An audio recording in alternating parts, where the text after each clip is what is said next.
मित्रों, how to sell anything in just 10 steps. इस video में मैंने पूरा एक्सपीरियंस झोंक दिया है। ये वीडियो 2 पार्ट्स में डिवाइड है। How to sell anything to anyone जो ये वीडियो है, और इसका अगला पार्ट होगा how to sell anything on online. इसमें मैंने सारी साइकोलॉजिकल ट्रिक्स जो मार्केटिंग की होती है, जो भी चीजें आपको 10 मिनट में लगती है किसी भी चीज को बेचने के लिए, वो पूरा एक्सपीरियंस मैंने इस वीडियो में शेयर करा है। और उसके साथ साथ बहुत सी रिसर्च टॉपिक्स को एनालाइज करके ये वीडियो आप तक आ रही है। इससे पहले मैंने पिछले साल एक वीडियो बनाई थी how to sell a pen, जो कि वुल्फ ऑफ वॉल स्ट्रीट के ऊपर थी, जहाँ का कॉन्सेप्ट था नीड और डिमांड का। वैसे वो वीडियो का लिंक मैंने आई बटन पे दे दिया है। वो बहुत तेजी से ग्रो हो रही है आपकी मेहरबानी से, क्योंकि इसका कॉन्सेप्ट सच्चा था। और मैं उम्मीद करता हूँ इस वीडियो के बाद आपको कोई वीडियो देखने की ऐसी जरूरत पड़ेगी नहीं। और इसका अगला पार्ट जो होगा वो ऑनलाइन के ऊपर होगा। तो बिना किसी देरी के स्टार्ट करते हैं अपनी वीडियो को। लेकिन पहली बार इस चैनल पे आए हो तो सब्सक्राइब कर लो, बेल आइकन दबा दो। और हाँ यार, हमें आपके सपोर्ट की बहुत जरूरत है। चलो खैर, बढ़ते हैं अपने पहले ही स्टेप की तरफ। क्या आपके पास दोस्त हैं, फैमिली मेंबर हैं, जो अपनी कॉन्वर्सेशन को आप पे इतना हावी होने देते हैं कि आप कुछ बोल ही नहीं पाते, और आपका फिर मन ही नहीं करता उनके साथ बात करने का? अगर ऐसा है तो कमेंट बॉक्स में जरूर बताना। अगर आपको लोगों की बातें सुनना अच्छा नहीं लगता तो लोग आपकी क्यों सुनेंगे? और इसलिए जो बायर्स होते हैं वो सेल्स पीपल की इतनी बातें नहीं सुनते। आपको क्या इंफॉर्मेशन चाहिए, क्या इंटरेस्टिंग है, लोगों को इसी बात में जानने की जरूरत है, और उन्हें कोई मतलब नहीं। एक कार्डिनल रूल होता है सेल्स का, make it about your buyer. आपकी सेल्स जो है वो पूरी तरह बायर पे निर्भर होनी चाहिए।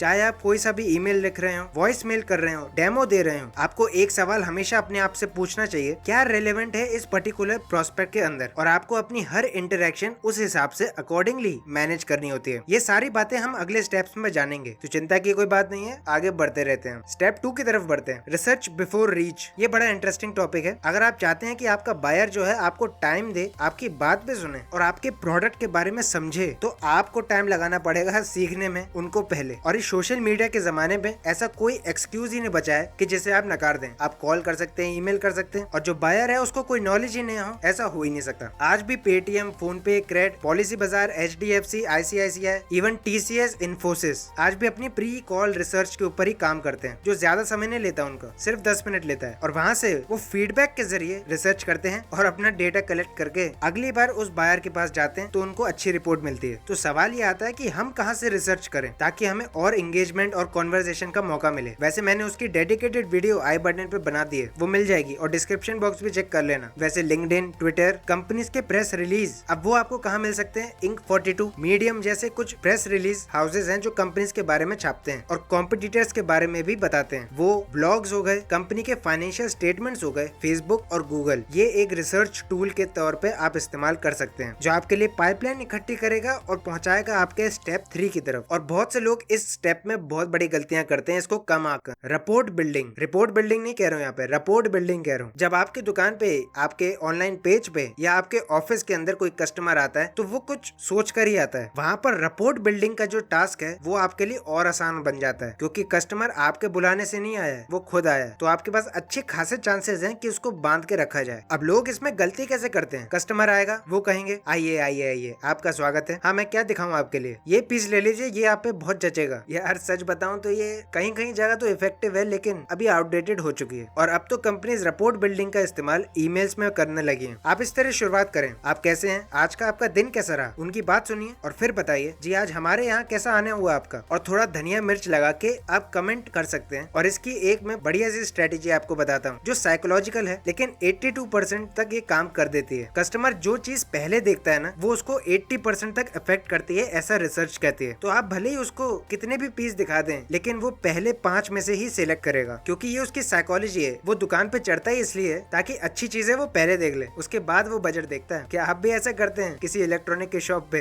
कमेंट करके जरूर बताना। तो वहाँ आप उन्हें कह सकते हैं आपकी पहली चॉइस अच्छी लगी मुझे, जो उनकी माइंड क्वालिफिकेशन को एक सिग्नल देगा कि हाँ ये सच कह रहे हैं। और उसके बाद आप पूछ सकते हैं कि आप किस पर्पज से लेना चाहते हैं इसे। एक दोस्तों, मैं बॉटम लाइन यहाँ पर आपको देना चाहूंगा कि आप लॉन्च करने से पहले हमेशा ये याद रखें कि आप क्या ऑफर करने वाले हैं और आपके कॉम्पिटिटर क्या ऑफर करने वाले हैं, जिससे क्लैश होने की संभावना कम होगी और आपकी यूएसपी बढ़ेगी। आफ्टर ऑल हम सब एक ह्यूमन बीइंग है और हमें ह्यूमन से बात करना अच्छा लगता है, सेल्स पर्सन से नहीं। तो बढ़ते हैं अपने नंबर 4 की तरफ, जो कि बड़ा मजेदार चीज है। लेकिन उससे पहले एक चीज बोलना चाहूंगा मैं आपको, अगर आप अपना बिजनेस स्टैंड आउट बनाना चाहते हैं और जो अलग भी दिखे आपके कॉम्पिटिटर से, और अगर आप भी ऑनलाइन प्रेजेंस में फोकस करते हैं, तो उसके लिए आपको ग्राफिक डिजाइन की जरूरत पड़ती है। और उसके लिए आप महंगे महंगे सॉफ्टवेयर यूज करते हैं। तो फ्लेक्स एक ऐसा ही ग्राफिक डिजाइन टूल है जहाँ पर आप 10,000 प्लस टेम्पलेट मिल जाएंगे, फेस्टिव पोस्टर मिल जाएंगे, जो कि बहुत बड़ी बात है क्योंकि फेस्टिवल पे धंधा चलना ही चाहिए ना। और उसी के साथ क्विक शेयर ऑप्शन से आप किसी भी सोशल मीडिया पे चुटकी बजाते अपलोड कर सकते हैं, जहाँ पर ना आपको कोई कोडिंग या डिजाइन स्किल्स की जरूरत है। आपका ब्रांड लोगो तैयार हो सकता है और आप अपनी इमेज को बढ़ा सकते हैं क्योंकि भैया आपके पास फ्लेक्सिबिलिटी है। इतने सारे डिजाइन कहाँ मिलते हैं? तो लिंक मैंने बिजफ्लेक्स का नीचे दे दिया है, आप जाके चेकआउट कर सकते हैं। खैर हम बात कर रहे थे स्टेप 4 की, डिफाइन योर बायर। ये एक पैराडॉक्स भी हो सकता है लेकिन यही सीक्रेट है। अगर आप कुछ भी सामान किसी को भी बेचना चाहते हो ना, तो आपको ये अटेम्प्ट करना बंद करना पड़ेगा। चाहे आप किसी रिटेल स्टोर में काम करते हो, ऑटो सेल्स में काम करते हो, B2B में काम करते हो, आपको सक्सेस मिलेगी अगर आप फेमिलियर हो आपके बायर के कैरेक्टरिस्टिक्स के साथ, जो हर मैट्रिक्स में काम करता है। और इसे हम आइडियल बायर प्रोफाइल भी कहते हैं। और ये एक तरीके से आपका सीक्रेट वेपन है। आपको स्पेसिफिक टाइप के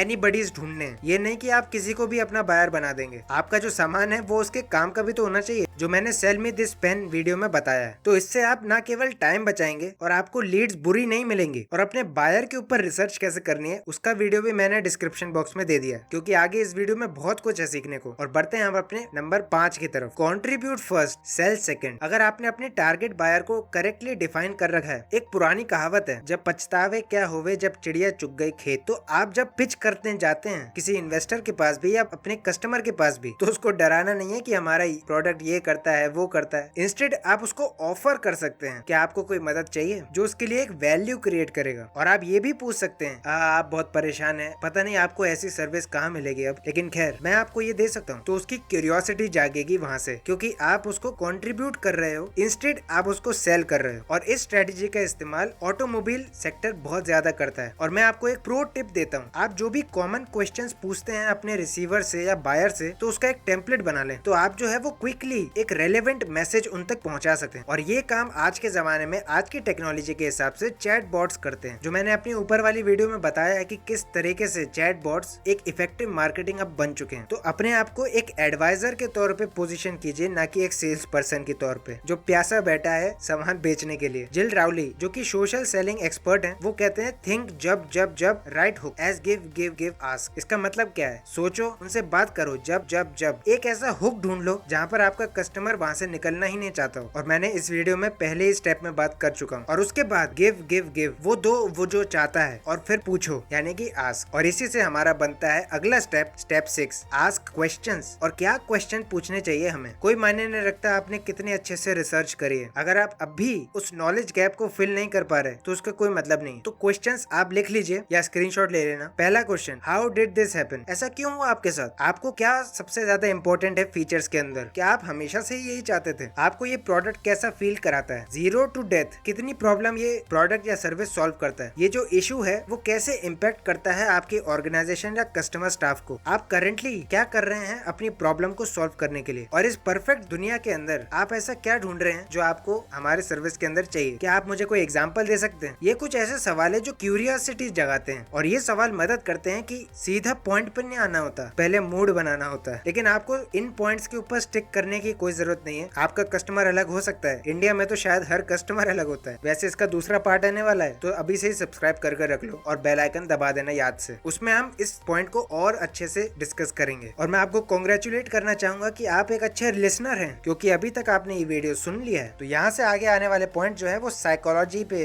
अफेक्ट करेंगे कस्टमर की। उसमें से सबसे पहला इफेक्ट आता है एंकरिंग इफेक्ट, जो कि बहुत सी साइकोलॉजिकल ट्रिक में सबसे पहले नंबर पे आता है कि एक ऐसा पॉइंट जो एंकर करे। एग्जाम्पल के तौर पे ये 999 का झोल, यही होता है एंकरिंग इफेक्ट। और मुझे शायद बताने की जरूरत नहीं, starts not at $9.99 but at just $499.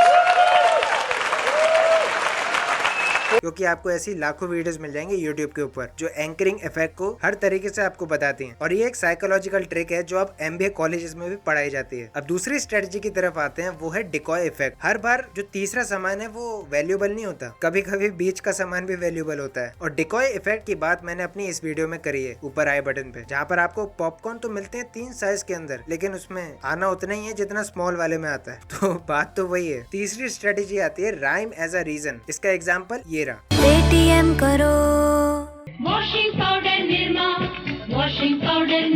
तो ये जिंगल से आप समझ जाएंगे कि ये कौन सी कंपनी है। तो राइमिंग इज अ की जो आपको कहीं ना कहीं इंप्लीमेंट करने की सोचनी चाहिए। अगला आता है लॉस एवर्जन, जिसे हम अपनी भाषा में फोमो कहते हैं। और फोमो के ऊपर हाल ही में मैंने बहुत बड़ी वीडियो बनाई थी ऊपर आई बटन पे, और डिस्क्रिप्शन बॉक्स भी चेक कर लेना कहीं आई बटन कम ना पड़ जाए। अगली स्ट्रेटेजी आती है पीक एंड रूल। लोग सिर्फ आज के जमाने में दो चीजों पे काम करते हैं, एक आपका हाई पॉइंट कैसा था, यानी आपकी सक्सेस कैसी थी, और आपका एंड कैसा था। तो आप अपने हाईज और लोज पहले ही एक्सपोज कर दीजिए। हाँ, शायद ये सुनने में काफी अलग सा लग रहा है और काफी खतरनाक भी लग रहा है कि भैया इससे तो हमारी अलग इमेज बन जाएगी, लेकिन यहाँ पर इसका मतलब ये नहीं है कि आपको अपने लॉसेस शो करने हैं। इसका मतलब ये है कि आपको अपना पिछला पास्ट दिखाना है एज एन ग्राफिकल फॉर्म में, कि हम देखो यहाँ थे और हम देखो आज कहाँ हैं। वो भी एक इफेक्टिव स्ट्रेटेजी इस्तेमाल की जाती है लोगों के द्वारा। अगली स्ट्रेटेजी आती है curse of knowledge. Curse of knowledge का मतलब है आपके पास भरपूर ज्ञान है लेकिन लोगों के पास नहीं है, तो बांटते चलो सोशल मीडिया पे। और ग्रो ने इस स्ट्रेटेजी का इस्तेमाल किया और शायद हर कंपनी अब इस स्ट्रेटेजी का इस्तेमाल करती है। वो अपनी ऑनलाइन प्रेजेंस बनाती है, एजुकेट करती है और अपनी सर्विस पे ऑनबोर्ड करती है। स्टेप 8 की तरफ बढ़ते हैं। आप अपने कस्टमर के लेवल पे आ जाओ उनको अप्रोच करने के लिए। ये बहुत अच्छा होता है कि एक सेल्स पर्सन जो है अपनी यूनिक पर्सनैलिटी से थोड़ा हटकर आए और जो लोग जिस लेवल पे आपको बात कर रहे हैं आप उसी लेवल पे बात करें। ये नहीं है कि लोग गाली गलौज कर रहे हैं तो आप भी करने लगे। मैं आपको एग्जांपल के तौर पे बताता हूँ। पर्सनैलिटी टाइप्स होते हैं लोगों के। पहला होता है असर्टिव, जिनको कोई मतलब नहीं है, उनको रिजल्ट से मतलब है और बॉटम लाइन क्या है बस उन्हें यही जानना है। दूसरे लोग होते हैं एमिएबल, जिनकी सोच काफी क्रिएटिव होती है और वो बिग पिक्चर को देखते हैं, विजन को देखते हैं। अच्छा, ये लैपटॉप की स्पेसिफिकेशन है तो ये मुझे आगे जाके कैसे काम आएंगे। तीसरे होते हैं एक्सप्रेसिव, जो जानना चाहते हैं कि वो उन्हें कैसे इफेक्ट करेगा आइडिया और लोगों को कैसे इफेक्ट करेगा। अच्छा, ये एंड्रॉइड टीवी है, क्या ये मेरी मॉम भी चला सकती है। और चौथे आते हैं एनालिटिक्स, और ये वो लोग होते हैं जिनको फैक्ट में भरोसा होता है। वो फैक्ट ढूंढते हैं, फिगर ढूंढते हैं, डेटा की मदद से आपके शॉप, आपके ऑफिस और आपकी वेबसाइट के ऊपर आते हैं। तो एक बार आपको कैटेगरी पता चल गई तो आप उनके ही लेवल पे आके बात करें तो उनके लिए भी अच्छा रहेगा। स्टेप 9 की तरफ बढ़ते हैं, इमोशनल हाई पॉइंट। आप किस तरह अपने कस्टमर को इमोशनल पॉइंट पे हिट कर सकते हैं, उससे आपका काम बन सकता है। और इसका इस्तेमाल इम्पल्स डिसीजन में किया जाता है। जैसे कि एप्पल जब भी नया फोन लॉन्च करता है तो लोगों का इमोशन है वहाँ पर प्राइड, तो वो प्राइड के लिए वो सामान को बाय करते हैं। वैसे ही ग्रीड, फियर, अल्ट्रिज्म, एनवी और शेम कुछ एग्जांपल्स हैं ऐसे। हाँ, इनमें से कुछ अनप्लीजेंट फीलिंग हो सकती है लेकिन बायर मेनली इन्हीं के साथ एसोसिएट करता है, इसलिए मैंने आपको बताई। तो हाँ, अपनी सर्विसेज और प्रोडक्ट में आप इसका टच इस्तेमाल कर सकते हैं, बस एकदम वैसा ही जैसे जीरा डाल रहे हो आप, एकदम चुटकी जैसा। और अंत में स्टेप 10, हमेशा याद रखना कि आप एक पर्सन को सेल कर रहे हो अपना सामान। अगर आप ईमेल पे ईमेल, नोटिफिकेशन पे नोटिफिकेशन देते जाओगे तो वो याद भी नहीं रखेगा वो बंदा कि अच्छा इनका भी आया था क्या, अरे इनका तो आता रहता है। तो आपको ये याद रखना है कि कभी भी